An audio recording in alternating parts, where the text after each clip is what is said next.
Nihao para senior, balik lagi sama Bang Day nih cuy. Bagaimana kabarnya hari ini? Semoga selalu dalam keadaan sehat ya cuy.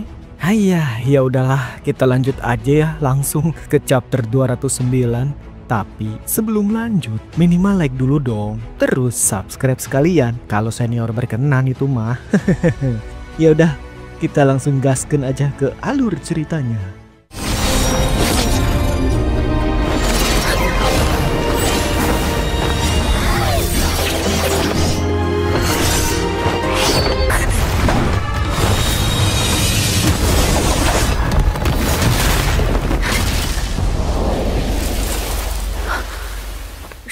Cerita berawal di Gunung Qingyun, puncak bambu kecil.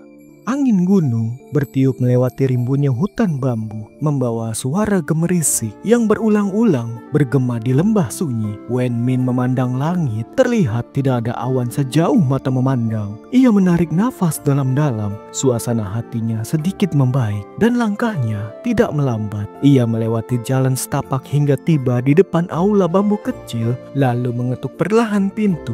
Dia berkata, "Guru, aku sudah kembali." Suara Guru Sui Yue terdengar dari dalam. "Masuklah."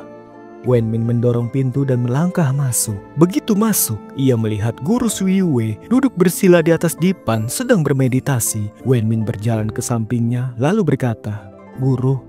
Guru Sui Yue perlahan membuka matanya, menatap Wen Min dan melihat ia datang sendirian. Lalu ia berkata, "Bagaimana, kau tidak menemukan dia?"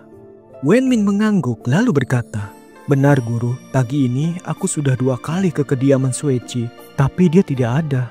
Aku juga sudah bertanya pada senior yang lain, tapi tidak ada seorang pun yang melihat jejaknya. Apa mungkin dia turun gunung karena urusan tertentu?" Wajah Guru Sui Yue tetap datar, lalu ia berkata, "Sueci selalu tahu batasan. Jika dia turun gunung, pasti akan memberi kabar padaku. Kalau kalian tidak bisa menemukannya, kemungkinan besar..." Ucapannya terhenti sejenak, seolah memikirkan sesuatu, lalu berganti topik. "Kalau begitu, biarkan saja. Lagi pula tidak ada urusan penting. Kau pergilah, kembali melanjutkan latihanmu." Wen Min mengangguk, lalu memberi salam sebelum keluar. Ketika suara langkah Wen Min menghilang di luar, barulah di wajah Guru Sui Yue yang biasanya tenang, muncul sedikit ekspresi merenung. Lama ia diam, lalu menghela nafas pelan. Cahaya matahari masuk dari jendela, menerangi ruangan bambu yang sederhana namun indah itu. Guru Sui Yue turun dari dipan bambu, berjalan ke depan pintu dan melangkah keluar, lalu meninggalkan aula bambu kecil.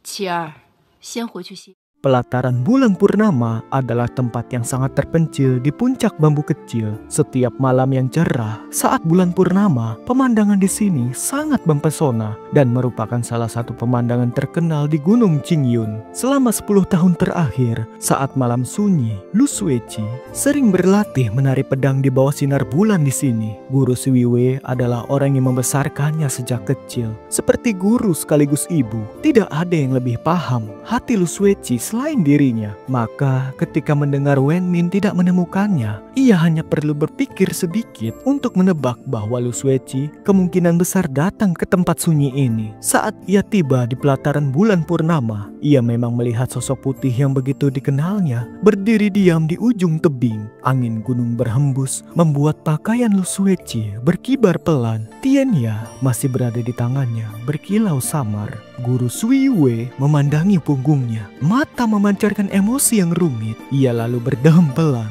Lalu Lu Sueci menoleh dan yang ia lihat adalah sosok Guru Sui Yue. Ia tertegun sebentar, lalu segera menghampiri gurunya dan berkata, "Guru, mengapa Anda datang?"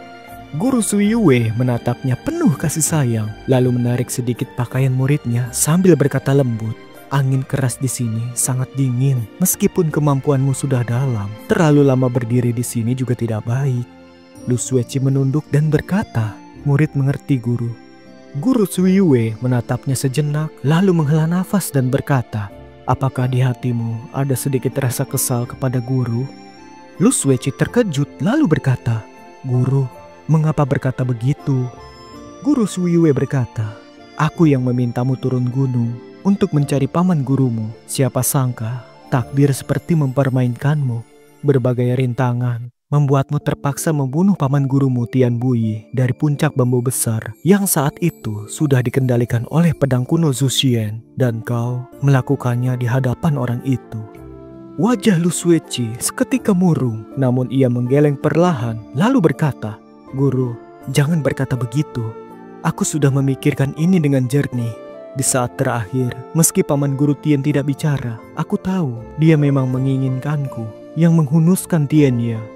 Ucapannya terhenti sejenak, lalu tersenyum getir yang penuh keputusasaan. Ia pun melanjutkan, "Tentang dia, aku memang tidak pernah punya harapan. Peraturan sekte, hukum aliran kebenaran. Apalagi paman guru Tian adalah guru yang membesarkannya sejak kecil. Budi jasanya sangat besar padanya. Kini, dia mati di tanganku. Jika aku ada di posisinya, aku pun akan merasakan sakit yang tidak tertahankan." Lu Sueci menatap guru Sui Yue. Ia masih tersenyum getir lalu berkata, "Guru, jangan khawatir. Aku sungguh sudah merelakannya." Hati Sui Yue merasa perih dengan pengalaman dan matanya yang tajam. Ia bisa langsung membaca isi hati Lu Sueci saat ini. Meski selama ini ia tegas menentang hubungan murid keras kepala ini, namun kenyataan di hadapannya benar-benar di luar dugaan dan tidak sedikit pun ruang untuk membantah. Walaupun hatinya tidak tega, pada akhirnya semua itu pun tidak ada gunanya. Ia menghela nafas pelan lalu berkata, "Sueci, jangan terlalu bersedih. Jaga tubuhmu, jangan sampai sakit." Lu Sueci memaksakan senyum lalu berkata, "Guru, datang ke tempat terpencil seperti ini, apakah ada urusan penting?" Sui Yue mengangguk dan berkata, "Benar, ada satu hal yang terasa janggal. Kupikir-pikir, hanya kau yang paling cocok melakukannya." "Apa itu, Guru?" tanya Lu Sueci. Sui Yue menatapnya sejenak lalu berkata, "Sebenarnya masih ada hubungannya dengan kejadian itu. Waktu itu kau bilang, setelah kejadian itu, kau sendiri yang mengantar Guili dan jasad Tian Buyi ke puncak bambu besar, bukan?" Mendengar nama Guili, wajah Sueci sedikit berubah. Namun, ia tetap mengangguk tegar dan berkata, "Benar, saat itu dia, Zhang Xiaofan, terluka cukup parah. Meski nyawanya tidak terancam, tapi membawa jasad paman Tian sendirian jelas terlalu berat. Selain itu, hal seperti ini tidak boleh dibiarkan terlalu lama. Jadi, aku mengantarkan mereka sampai ke sana. Tapi aku hanya mengantarkan sampai kaki gunung bambu besar. Begitu mereka tiba, aku langsung pergi." Sui Yue mengangguk dan berkata, "Iya, justru disinilah letak keanehannya." 你说什么？我是说鬼王宗的鬼力，也就是那个张小凡。 Lu Sueci agak terkejut lalu berkata, "Apa maksud guru?" Sui Yue pun menjawab, "Seperti yang kau bilang, 2 hari lalu jasad Tian Buyi sudah kembali ke puncak bambu besar. Tapi sampai hari ini dari sana belum ada kabar sedikit pun." Lu Sueci kembali terkejut. Sui Yue berdiam sejenak lalu menatap ke arah gunung bambu besar yang samar-samar terlihat dari balik kabut. Lalu ia berkata, "Tian Buyi adalah kepala puncak bambu besar. Kedudukannya sangat penting. Begitu berita kematiannya tersebar, bahkan ketua sekte pun pasti akan datang memberikan penghormatan. Tapi puncak bambu besar tetap diam. Bukankah itu aneh?" Ia menoleh kembali kepada Lu Sueci lalu meneruskan, "Pagi ini aku mengutus seseorang pergi ke puncak naga. Ternyata Tian Ling masih ada di sana dan ia sama sekali belum tahu kabar tentang kematian ayahnya." Lu Sueci menatap gurunya seolah sesuatu melintas di pikirannya lalu terdiam. Setelah beberapa saat ia berkata pelan, "Baiklah, murid mengerti." Sui Yue mengangguk lalu berkata, "Baguslah, Suru adalah adik seperguruanku. Aku khawatir karena hubungan suami istri mereka begitu dalam. Ia bisa saja melakukan hal bodoh. Tapi selama puncak bambu besar belum mengumumkan kabar duka, aku sebagai kepala puncak bambu kecil tidak pantas datang langsung. Mengingat rahasianya, hanya kau yang tahu kejadian itu. Jadi aku minta kau yang pergi." Lu Sueci menunduk. Ia tidak segera menjawab. Sui Yue menunggu sebentar lalu berkata, "Jika kau, aku pergi." Lu Sueci memotong pembicaraan. "Baiklah, hati-hati. Kalau ada perubahan, cepat kembali dan laporkan padaku." Lu Sueci mengangguk, memberi hormat, lalu berbalik. Tubuhnya melesat bersama pedang menembus langit, menjelma menjadi cahaya biru yang menghilang di angkasa. Sui Yue menatap ke langit lama sekali, sebelum akhirnya menghela nafas pelan dan menggelengkan kepalanya. Ia perlahan berbalik meninggalkan pelataran bulan purnama. Cerita beralih ke Gunung Rubah Agung, sekte Raja Hantu. Di dalam perut gunung yang terdalam, terdapat di atas sebuah kolam darah, Raja Hantu berdiri berdampingan dengan Tuan Hantu. Wajah Raja Hantu dipenuhi kegembiraan yang sulit disembunyikan. Mereka berdua menatap lekat ke dalam kolam darah. Kolam yang dipenuhi darah merah pekat itu jelas telah mengalami perubahan besar dibanding sebelumnya. 4 makhluk suci masih terkurung di dalamnya. Selain Kui Niu, Huang Niao, dan Zulong yang sudah sekarat, Tao Tie yang sebelumnya masih meronta, kini pun terkulai lemas, nyaris tidak bergerak, seakan seluruh kekuatannya habis tersedot di permukaan kolam darah. Gelembung-gelembung terus muncul dari kedalaman darah. Dilihat dari kejauhan, kolam darah seperti sedang mendidih. Ada kekuatan tak kasat mata di kedalaman kolam yang tampaknya sedang bergejolak, seolah akan segera terbangun. Di dalam gua gunung yang luas ini, aroma darah terasa jauh lebih pekat daripada sebelumnya. Di atas kolam, pusat dari formasi darah 4 roh, yaitu Tungku Penakluk Naga, juga telah mengalami perubahan. Badan Tungku yang sebelumnya tampak kuno mulai memancarkan sinar merah samar, sementara hawa purba yang kuat mulai merembes keluar. Cahaya merah tua yang membelenggu 4 roh suci itu terus menyedot kekuatan spiritual dan energi dari tubuh para makhluk itu, membuat Tungku yang awalnya terlihat seperti terbuat dari perunggu kini berwarna kuning pucat tembus pandang layaknya batu amber, bahkan memberi kesan suci dan agung. Ukiran misterius di permukaan Tungku sudah bercahaya, seakan mendapatkan kembali kehidupan, berkilauan dengan sinar aneh. Gambar 4 roh yang tadinya redup kini sepenuhnya menyala, lebih terang daripada tulisan-tulisan di sekitarnya. Terutama di tengah ukiran itu, wajah Tian Xia Mingwang yang ganas dan angkuh dengan rakus menyerap kekuatan spiritual yang terus mengalir dari bawah melalui Tungku Penakluk Naga. Jika diperhatikan dengan seksama, semua kekuatan aneh dan hawa mengerikan itu jelas bersumber dari ukiran Tian Xia Mingwang.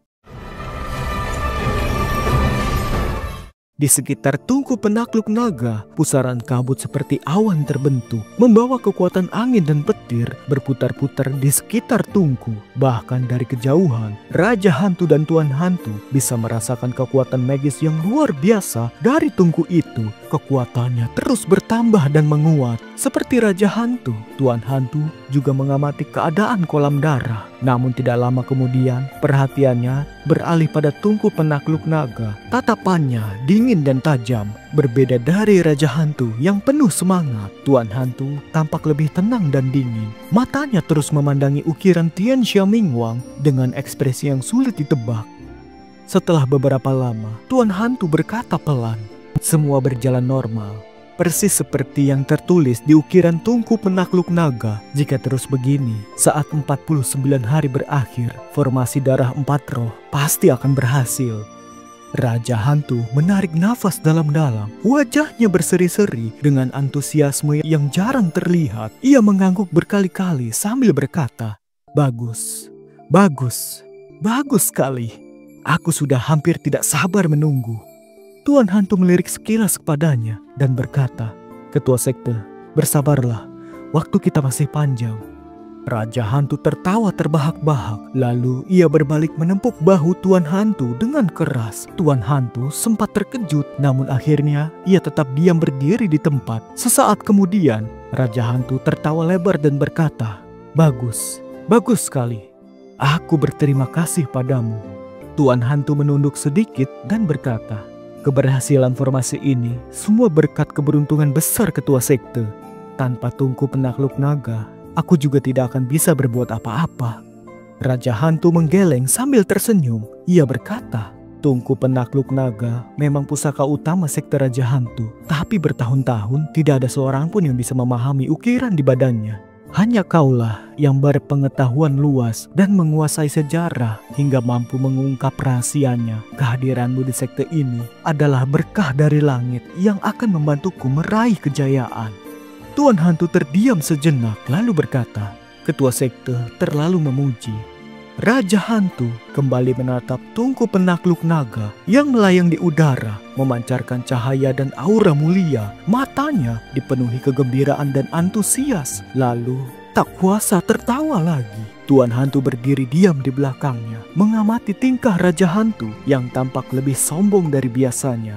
Bagi orang luar yang mengenalnya, ini pasti mengejutkan karena Raja Hantu biasanya adalah sosok yang cerdas, berwawasan luas, dan penuh perhitungan. Jarang sekali menunjukkan sikap semacam ini. Namun di mata Tuan Hantu, hal itu tampaknya tidak mengejutkan sama sekali. Entah karena ia sudah sering melihatnya atau karena ia terlalu pandai menyembunyikan pikirannya. Di dalam perut gunung yang penuh aroma darah ini, Raja Hantu tampak puas membayangkan masa depan, seolah kemenangan sudah di depan mata. Tawanya yang penuh kepuasan bergema di seluruh gua besar ini, menyelimuti segalanya. Dan di belakangnya berdiri diam sebuah bayangan yang sunyi, tak bersuara, tidak bergerak.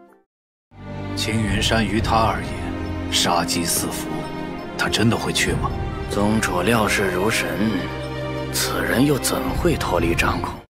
Baiklah teman-teman, sampai juga di akhir cerita. Terima kasih untuk teman-teman yang sudah nonton sampai selesai. Like bila kalian suka dengan Jade Dinasti. Jangan lupa subscribe ya, biar nggak ketinggalan alur ceritanya. Dadah!